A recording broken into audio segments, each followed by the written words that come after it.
Hello, everyone. I hope you already had a really good time listening to some presentations before. I'm Axel. Together with Augusto, I'm responsible for the product called Smart Extract. And in the next 45 minutes, we give you a brief high-level description of what Smart Extract actually is, why we do it, very brief live demo, and then a very interesting technical deep dive where Augusto is going to show you what kind of architecture we use and a couple of more things. And then we have the large language models where we also go into a deep dive. We have quite interesting evaluations we did. We're going to present some results. And of course, at the end, the conclusion. So let's go. What is Smart Extract? Smart Extract is an AI SaaS solution that helps you extract key business information from various documents like PDFs or free-flow text emails, and then structure it and making it available in, for example, ERP systems or transport management systems for further processing. And as you can imagine, there are quite a few use cases you can use this product for. This is just a small view of the use cases or business cases you can imagine. One is a purchase order process used in sales. It can be in real estate financing process, for example, in banking. But you can also imagine it being very useful in price analysis and many more business cases. But let's have a look at an example, a purchase order process in sales. Imagine there's a wholesaler for electronic equipment that is selling his products in the shipping industry. This merchant receives approximately 55,000 purchase orders via email every year. And these, you can imagine, are either free-flow text emails. Imagine somebody write, "Dear John, I would like to order like 10 sonar systems, 10 cable blocks, and so on in free-flow text," or it could be a PDF.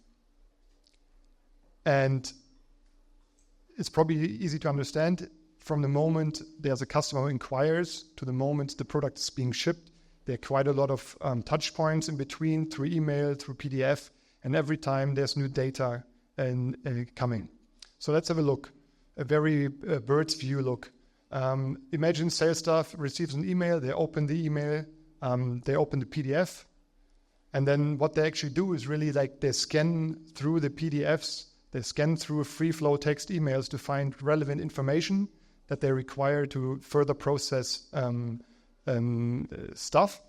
And yes, in the next step, they actually find the information and then they basically copy and paste that information, for example, in an ERP system. As you can imagine, that's pretty slow and very error-prone.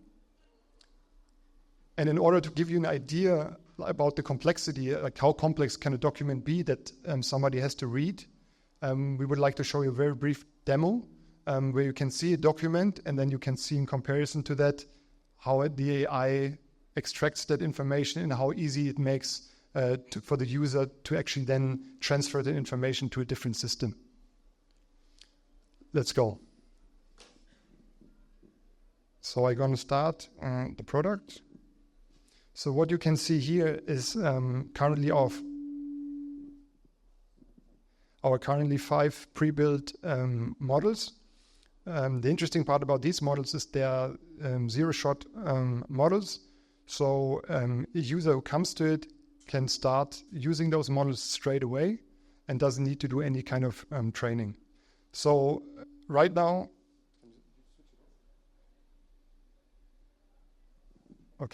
right now, we have these pre-built models. Let me simply check and go for the invoice model.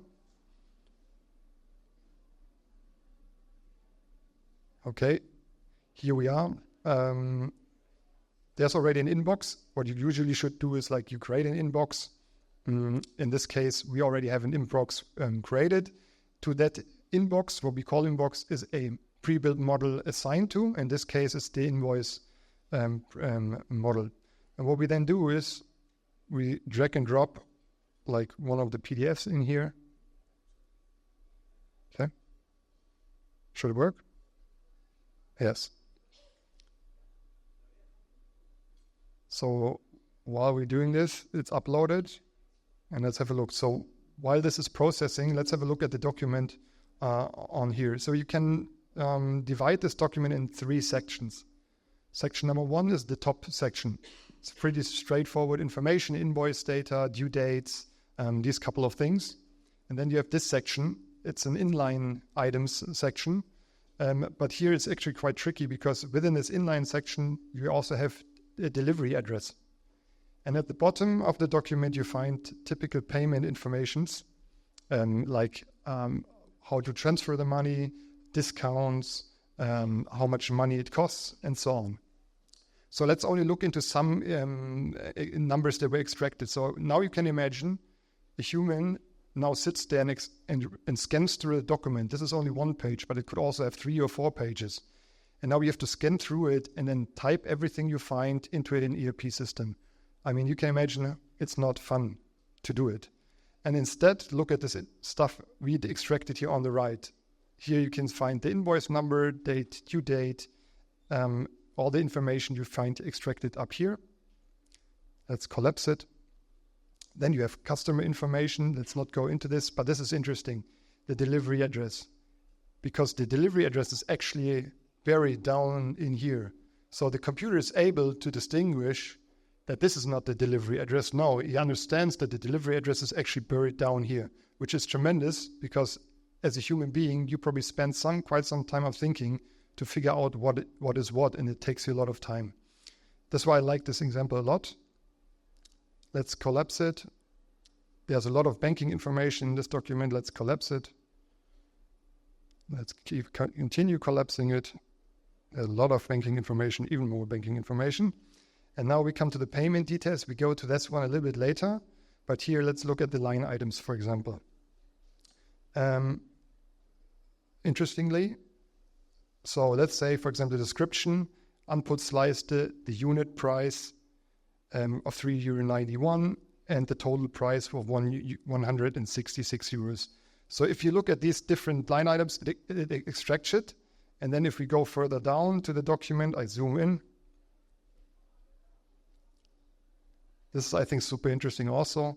It understands that the SEPA payment system is a SEPA Lastschriftverfahren, and it understands that there's a discount.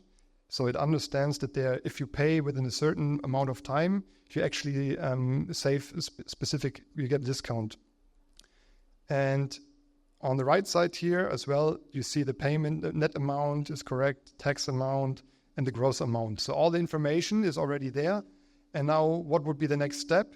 In an ideal world, this is a JSON file. The ERP simply connects to this API and transfers the information to the right fields in the ERP system. So it's amazing, I think, and saves you a lot of work. All right, let's see if we find the way back to our presentation. Okay, here we go. So why should companies turn to AI for document processing? I think that's very easy to answer. And that's why I like Smart Extract a lot also, because emails contain free flow text. I mean, figuring out in an order free flow text is really annoying. And PDFs have ever-changing layouts, so you never know what kind of layout does your customer send you an invoice or an order in which layout it is. And then, hence, due to those two aspects, it's a lot of time to process them, and it's actually very error-prone. And if you look at common tools that used to be used in these kind of environments, you have this typical rule-based software where you take a PDF, you mark up the different areas you want to have extracted, and once the layout changes, this thing breaks. And it's not capable of actually dealing with free flow text. So this is why AI is such a good argument to go for in these kind of situations. So, but the question is, what makes our technology special? And I think this is something we're quite proud of. We really have data protection first in our minds. What does it mean? It means if we're using isolated layout models. So if you go to other companies, what they do a lot is they take a layout model and they take all the information from all the clients, they put it in their models, and then that's what they basically sell you to. So their models every time get better, but all the information of the clients is there. And if you're really strict, you probably can get a problem with the Datenschutzverordnung, if there's a user who says, hey, please eliminate all our information, you can get a problem here. And then how we build it is like that we have any AI model can be used. We don't care whether it's a custom model, whether it's a large language model or a layout model. As the best model for the use case needs to be used. And this is what it is. It's completely independent of the technology of any AI model. Our infrastructure is not only based or hosted in Germany, but it's also only companies who are headquartered in Germany in Europe. So, and then what we also like is we have built some kind of business logic in the scripting language. So whenever you want to glue some functionality you already have and combine it with our system, you can actually do it via scripting language, which Augusto is going in a bit more deep dive into it. And then the last piece here is the Lego-like processing components. Companies not only want data extraction, some want only splitting of documents, some want classification of documents. And let me show you in the next slide what I mean with this, how you can basically combine it. We have different pipelines. The user can define one inbox. Maybe you remember the inbox still I showed you in the live demo. You can tell the inbox, oh, we only need data extraction, and you use this component. But there's also an option that you say, oh no, we need actually classification and data extraction. And then you simply take that inbox, a new inbox, and combine these two components. Or you say, no, I actually also need for this use case, splitting classification and data extracting. Splitting means, imagine you get like 100 documents, they're all different kind of documents, and somebody needs to organize them in different folders. This is what splitting does. It splits the document into its actually single documents. So this is interesting because you can combine them as you want. And this is, I think, before I finish and hand over to Augusto, this is my last slide, why we like our product so much. We actually managed to bring enterprise precision and work capabilities into a product that is for all sizes and company sizes and budgets. So because you have out-of-the-box readiness components, you can basically start as a single sales guy and improve your workflow by using it. But if you are a company with more complex situations, you can either customize, I haven't shown you that in the demo, but you can customize the pre-built models to your needs. And if you realize, oh, it's even more complex or I cannot really figure it out, you can come to us and we pre-build you or we customize those models specifically for your use case. So depending on your complexity and your budget, you have different options that you can use for. Exactly. So this is what Smart Extract does. And now I would hand over to Augusto to go into a technical deep dive. I think that's super interesting coming next. So I want to cover then the next 2 points in our agenda. The first one is just a technical overview of how our platform works. And then after that, I'm going to talk a bit about the kind of machine learning techniques we're using behind the scenes in our product. All right. I have to advance my slides. This one. Good. All right, so I have here a picture of a typical document understanding task. The input is a document made by humans for humans to understand. My example is an invoice, but could be other document types. And then the output is, structured data. So machine-readable data, which in this example here, I represent by a little JSON object with specified fields, such as date, invoice number, and then maybe more complex information, such as the line items, so that the positions, the table part in this document. This gets represented as a list of, again, little objects of a specified format, containing, say, quantity, unit, price, whatever information you like. So the reason it's interesting to use an AI system for this is for flexibility. We want this to not work just for one fixed document layout, but really something that can handle anything that you feed to it. All right, so this is the black box view of this story. No. Okay, now I got it. When you look inside, you see this process has many intermediate steps.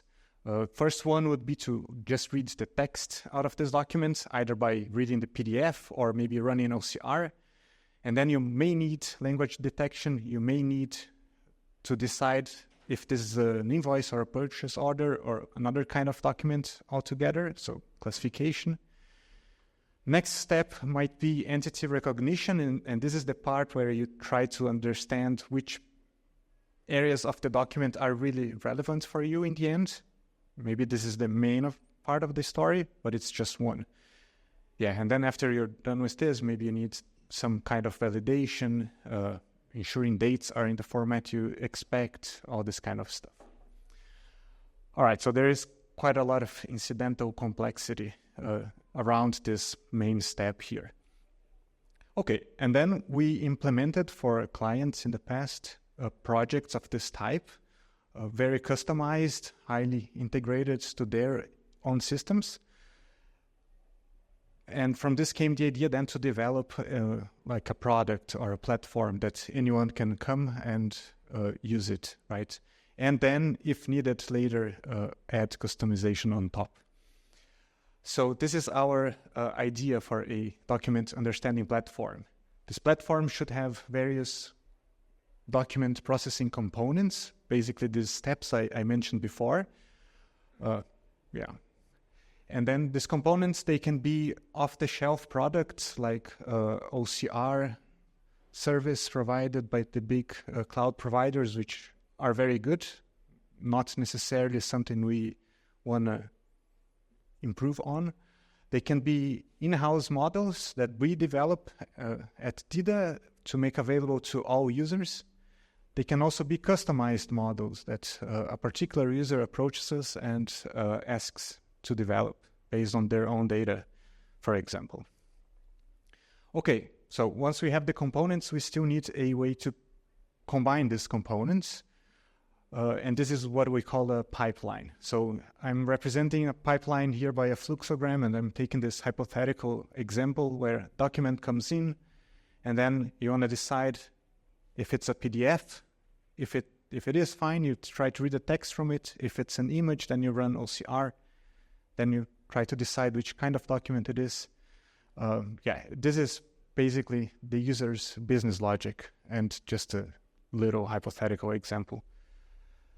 All right, now I'm going to copy my fluxogram to the other side because I want to explain a bit more what this pipeline is. So our idea initially was pretty much inspired by this idea of CI pipelines, which I suppose many of you know. So in other words, we just have a configuration file, maybe in YAML format or whatever, where we specify which sequence of steps we want to take.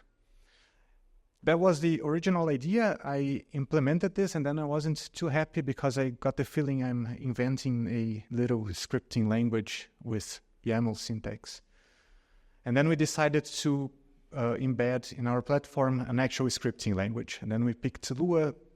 It's a scripting language a bit similar to JavaScript, but actually simpler, quite easy to learn, which is used as a embedded scripting language in a lot of other platforms, say in Wikipedia, some game engines, and Photoshop.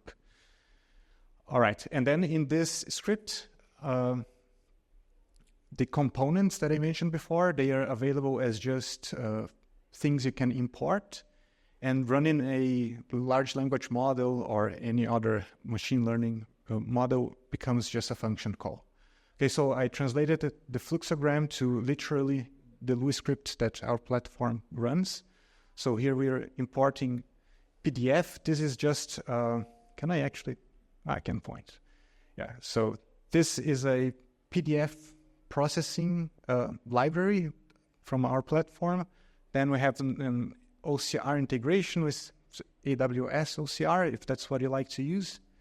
And then this is like hypothetically a classification model we trained for some specific user. So you just import it, and then you can implement the fluxogram as code.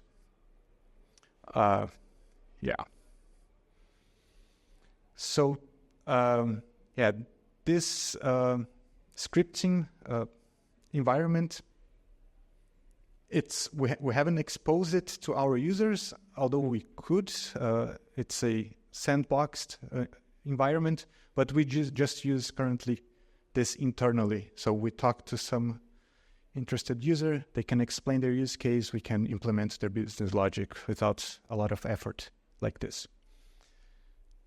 All right, and then to wrap up this part, I have here a general sketch of our system architecture. So Axel already showed to us this web front end where you can upload documents and see the results.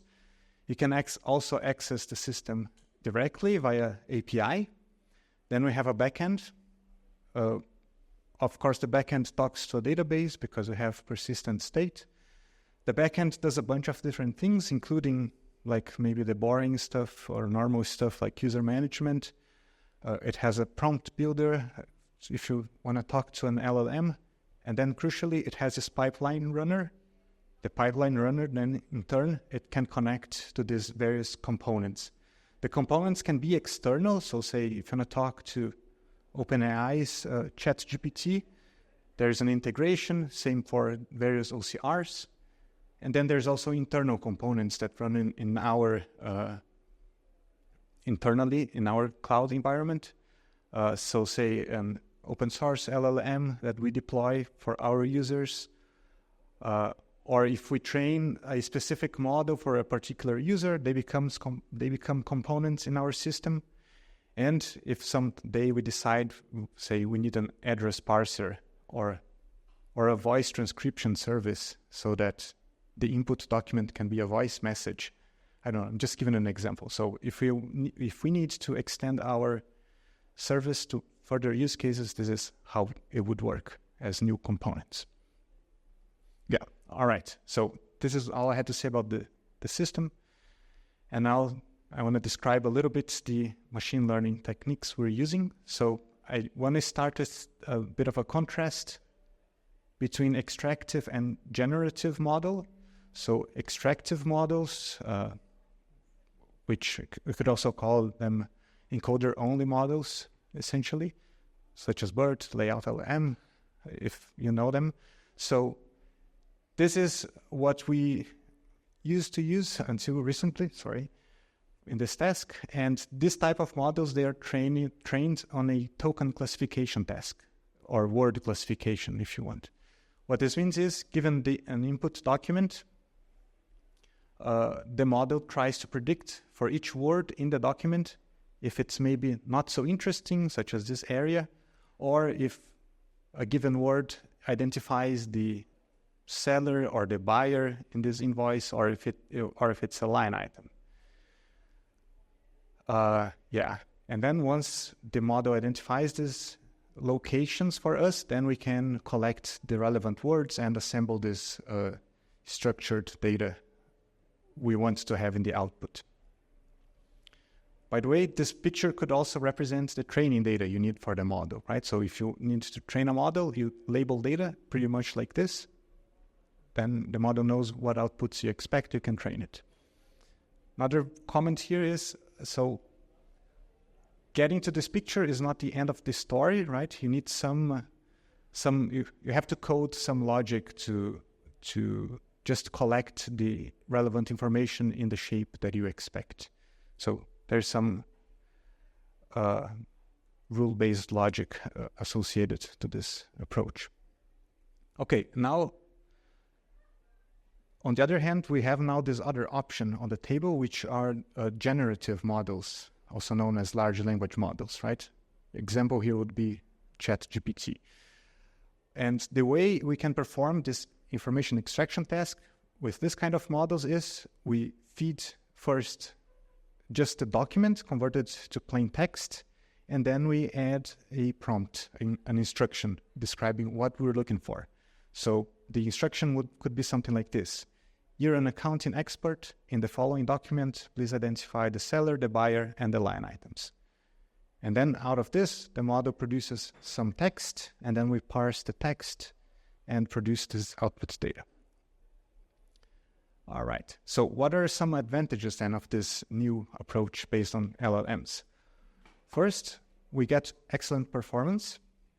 And this is because those models are quite smart. So they have very strong language understanding. They have real world knowledge. So say they certainly know all cities in Germany. So when they see something that looks like an address, they can do a sanity check. They are multilingual by nature. Also, they have some quite nice post-processing capabilities just built in. If you write in the prompt, please normalize all dates in the year, month, day format, they can just do it. Or also this line item assembly, so deciding how to break up an entire table into individual line items. This is something they can do quite fluently. Right, then second point or third point is one model can accomplish many tasks. So you don't need to provide training data to it. All you have to do is to write a specific enough prompt, okay?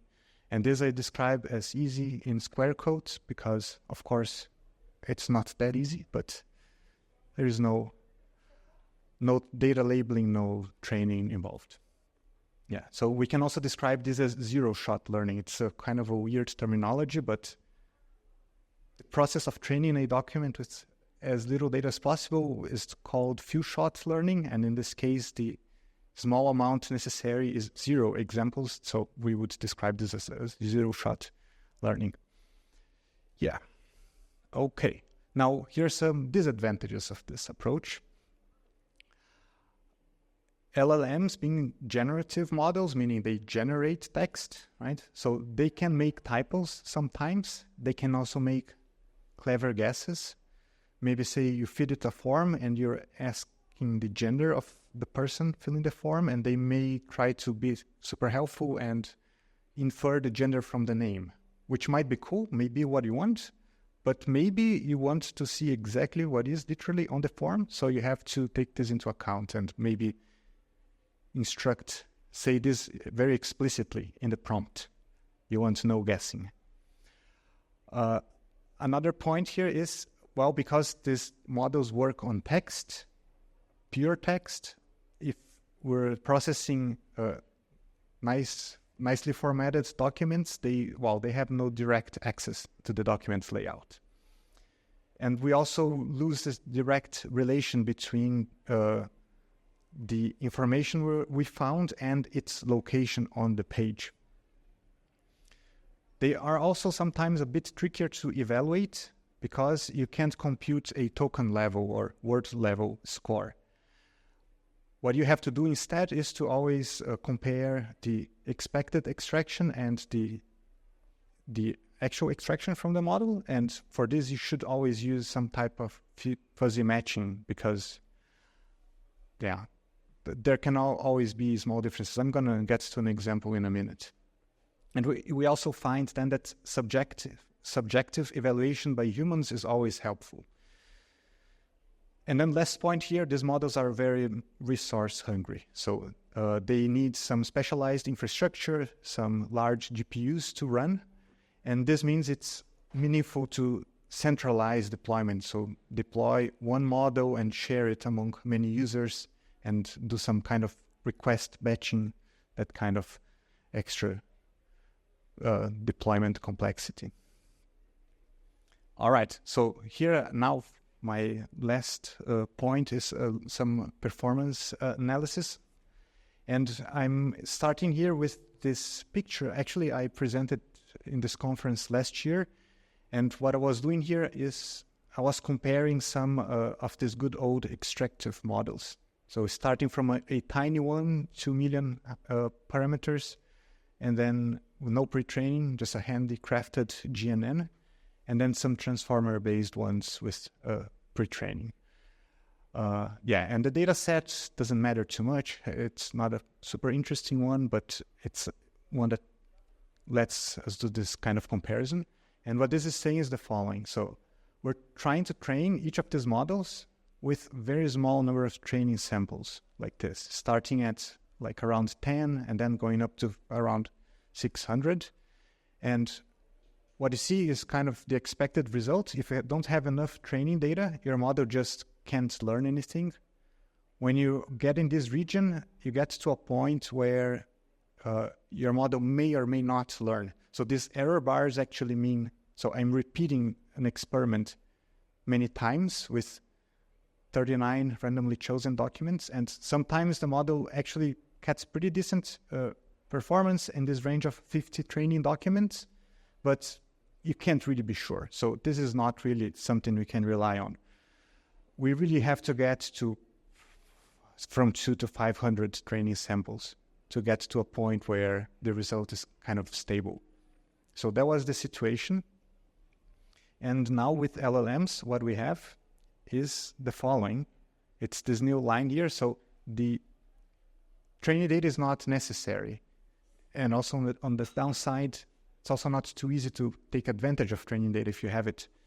But anyway, LLMs perform this task with zero-shot learning, zero training examples. And the performance is actually very good.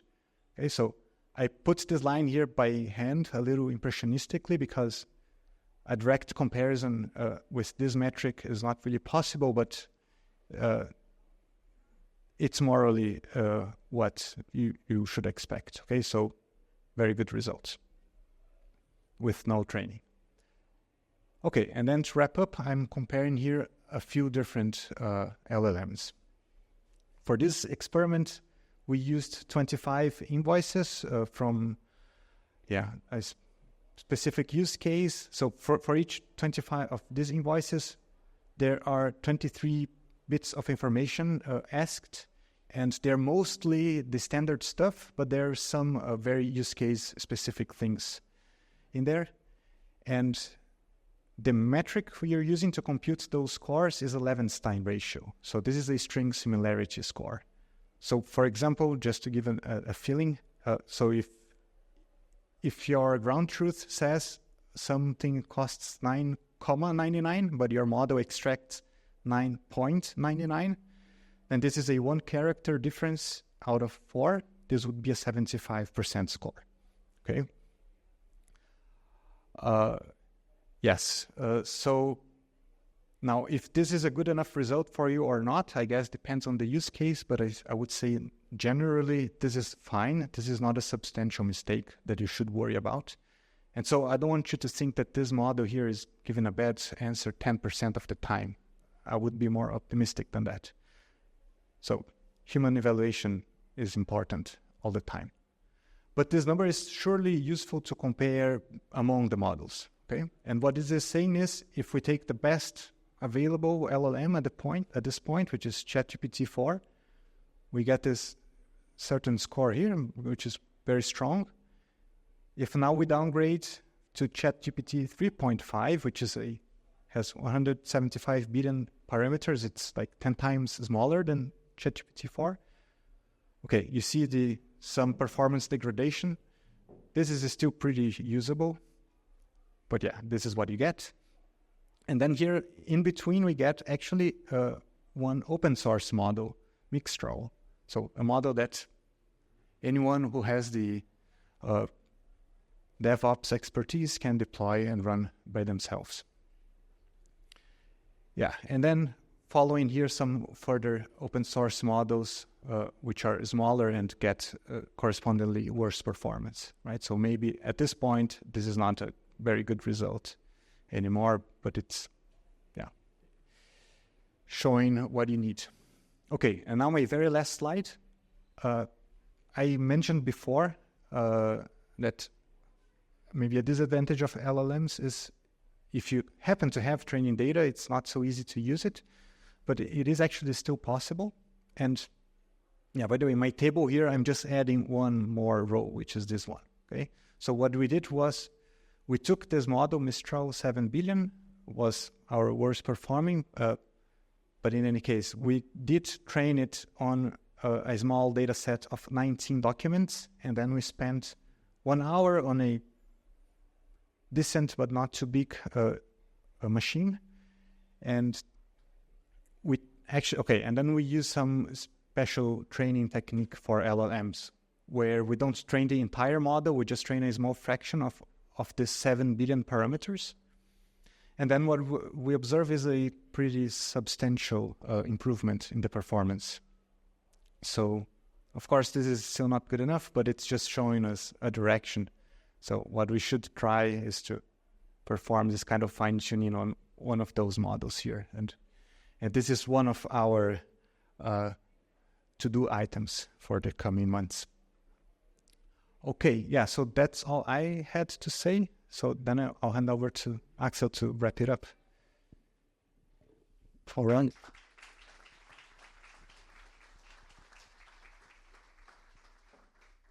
Of course, after so many interesting points, we have to bring a conclusion out of this. Not surprising, companies should turn to AI for extraction. Large language models make it very easy for users to actually have a product straight away for the problem they have, because it's so easy. You don't need any data expertise or training data sets. And Smart Extract is built from the ground up to bring the performance and capabilities of enterprise-only solutions. And I think that's why it's so interesting, testing this product out. I would say thank you to everyone, and of course, talk to us. You find us on Smart Extract AI on LinkedIn. Follow us, because we're going to publish more and more evaluation results from time to time. I think it's super interesting. Visit our website. You can sign up for free for our product, the demo you've just seen. Try it out for yourself. And if you have any questions, talk to us, send us an email. We are happy to hear from you. Thank you.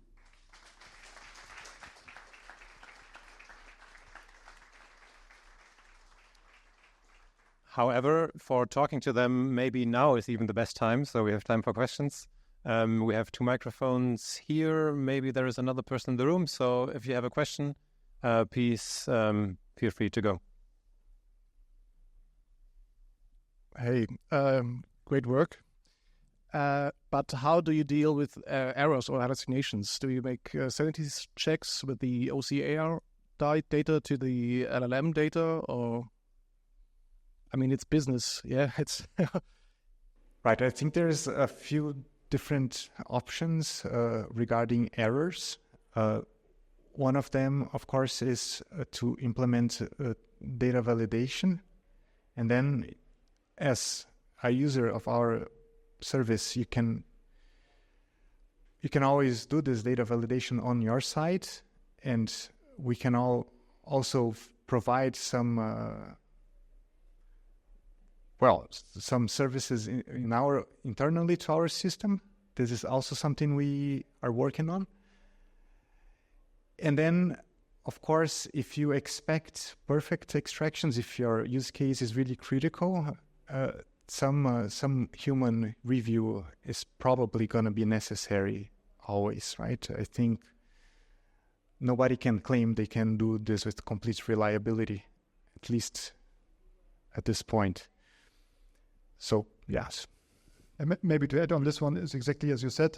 That's why, for example, you see this front end where user simply makes it work easier by just getting this extracted, and then you can correct it if you want, correct the information, and then funnel it back as a feedback loop to the model, also to us. And by this, we can improve things, of course. But yes, hallucinations you cannot eliminate at this stage yet completely. If I remember it correctly, the architecture is purely based on open source models, right? So my question is, there are some popular ERP-based tools like Microsoft and Salesforce, and Microsoft, I think they also have OCR-enabled capabilities, but they also offer to customers to build their own product based on their product. So what kind of advantages does starting your own product from scratch has over big companies like Microsoft and Salesforce? Fiona, take that one. It's exactly as you said. There are multiple companies who do very similar things, and it's always depending on maybe your budget, your use case, where what works best.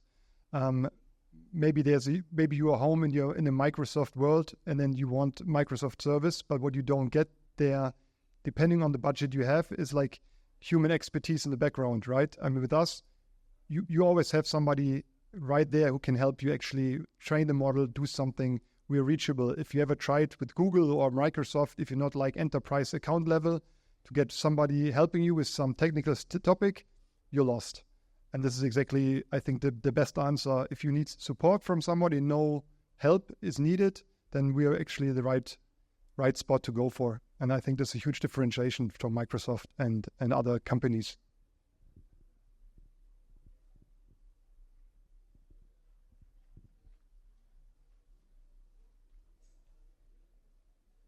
Is it on? I have two questions. So before I decide to use a company to extract my invoices, first I think is, okay, in Europe and especially in Germany, invoices are standardized. And so it's a dumb task. I wouldn't allow to use so many resources to do this. So when I look around and, for example, use Microsoft products or anything else that is connected to an operating system, I calculate so costs per invoice by extracting the data, and then at the end, if I'm the stock company or stock-related company, I look for ESG. So am I energy efficient when I use this? So can I prove that the method I use to extract data and create results per process is this less energy efficient than anything else? And so I have two main decisions to make: costs per paper and energy costs per paper. How you deal with this? So with the first one, price per page. So customer feedback is we are better than Microsoft. Energy efficiency, I have to admit, we haven't put this on our thinking agenda yet, that this has a huge impact. I think it's super interesting to hear. That's why I couldn't give you any viable data about the energy efficiency between, say, Microsoft service versus our service. But it's something we definitely go and look into it, because I think it seems something that is relevant. So I'm happy to get back to you. If you give me your address, then I get back to you on this one.